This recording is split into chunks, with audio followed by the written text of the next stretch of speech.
Thank you, Bryce. Welcome, everybody, to this Sunday morning service here at Salt and Light Christian Church. The story I have for you all today is from 1 Kings chapter 18. We just went over this in our Bible study. So at this time, we see Elijah, the prophet of God, has received a message from God to go to the king at that time, the king Ahab, the king of Israel, and basically challenge him to a contest to prove once and for all who the God of Israel is.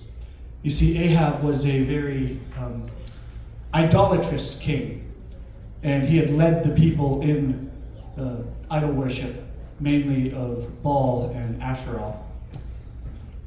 However, Elijah was going to set the record straight. And so he challenges King Ahab to gather up all of the elders and the leaders of the people to come and to witness this event where Elijah will compete against all the prophets of these idol gods. And they will see which God truly has power over Israel. And so Elijah, being the only prophet of God at this time, has come and publicly challenged the 450 prophets of Baal, as well as the other 400 prophets of Asherah.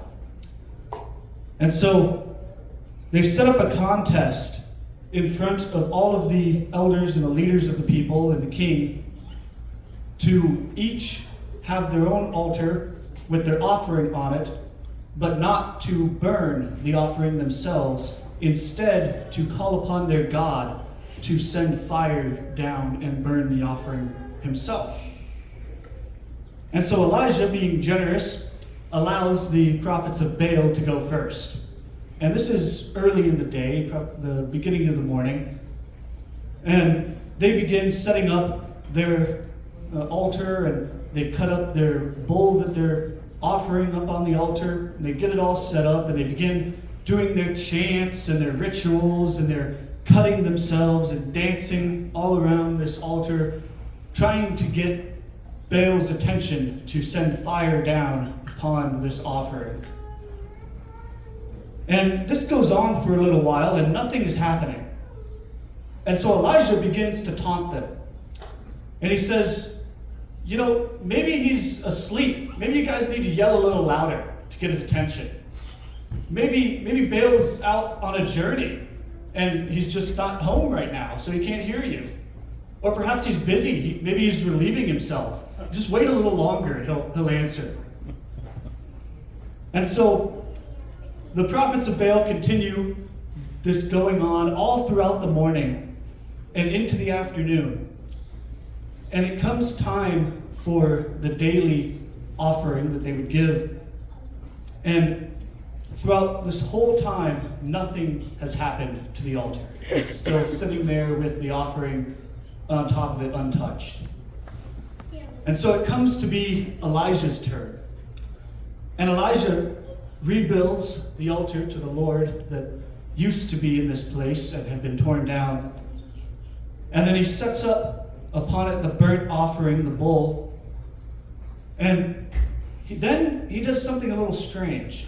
He goes a step beyond. He digs a trench around the altar. And he has some servants come and pour a bunch of water all over the offering and the altar. And he has them do this 3 times, to the point that the offering, the wood, the stones, and even the trench is just all soaked, just covered in water. The trench is full of water around this altar. And after all this is done, the setup is all complete, Elijah says a short, humble prayer to God, calling on the Lord as the God of Abraham, Isaac, and Israel, to come and to prove to the people of Israel once and for all that he is their God. And once Elijah is done praying, immediately fire falls from heaven and consumes the burnt offering and the altar that the offering was on. Not only licking up the offering, the wood, but going as far as to consume the stones and the very dirt that the altar was built on, leaving nothing but a crater in the wake. And all of the water that was in the trench was lapped up as well as steam. And immediately, the people of Israel knew that God was the true God. Amen. We see from this story not only the awesome might that our God has and that he portrayed here, but we see also that God proved to his people that he is the one true God of Israel. And not just of the people of Israel, but of all creation. So thank you. Let's bring the music up.